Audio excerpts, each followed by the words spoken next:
Assalamualaikum warahmatullahi wabarakatuh. Salam sejahtera untuk semua. Sebelum masuk ke materi pelajaran kali ini, mari kita berdoa menurut agama dan kepercayaan masing-masing.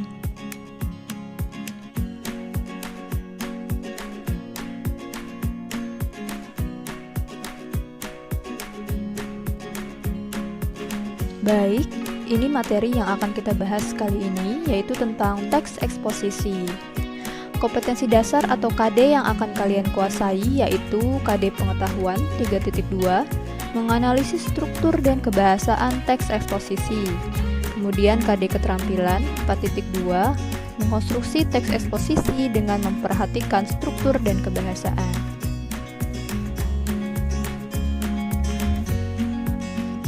Kita mulai dari definisi.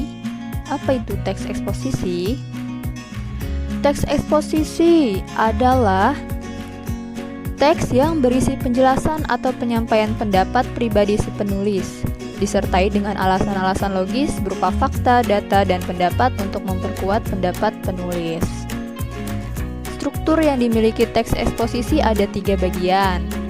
Yang pertama adalah tesis, merupakan pernyataan atau pendapat penulis terkait topik atau permasalahan yang dibahas.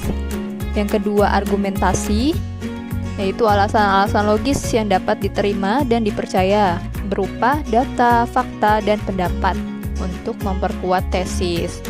Yang ketiga, penegasan ulang, yaitu pernyataan yang menguatkan kembali pendapat yang telah didukung argumentasi tadi. Biasanya terdapat di bagian akhir teks eksposisi, jadi sebagai pernyataan akhir.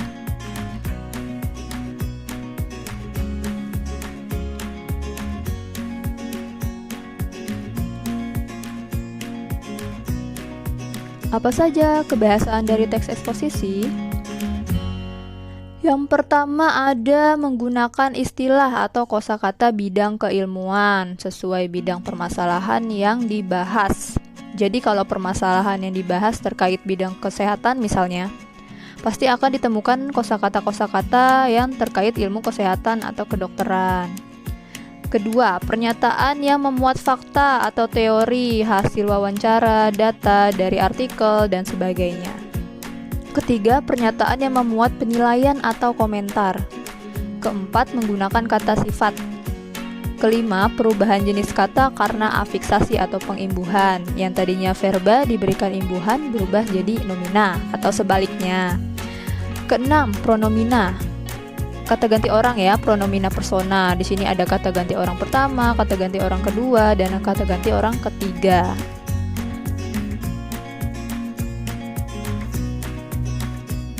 Aspek kebahasaan selanjutnya yaitu kalimat verbal. Itu predikatnya berupa kata kerja atau verba ya. Jadi terbagi menjadi 2, ada verba pasif, ada verba aktif. Itu ada contoh imbuhannya ya.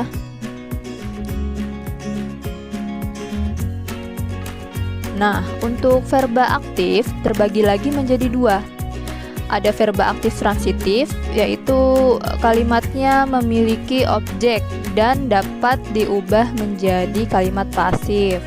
Kemudian ada verba aktif intransitif, yaitu kalimatnya tidak berobjek dan tidak dapat diubah menjadi kalimat pasif.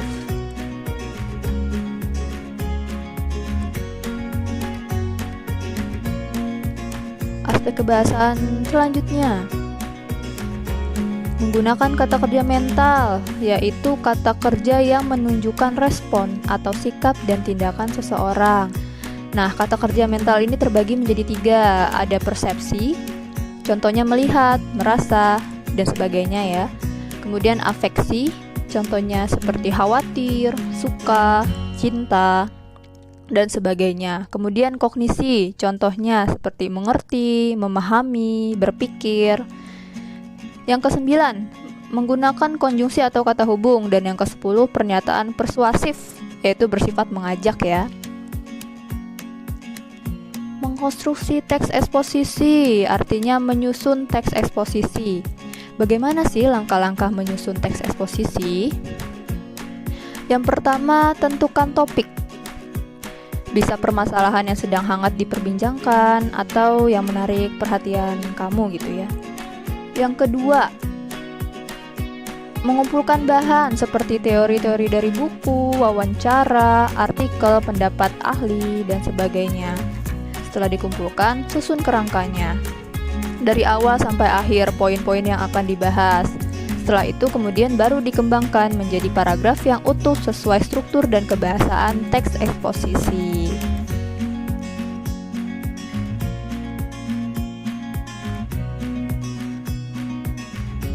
Baik, itu tadi bagian terakhir dari pembahasan kali ini. Semoga bermanfaat, tetap semangat dalam belajar, dan selalu jaga kesehatan. Sampai jumpa di video pembelajaran selanjutnya.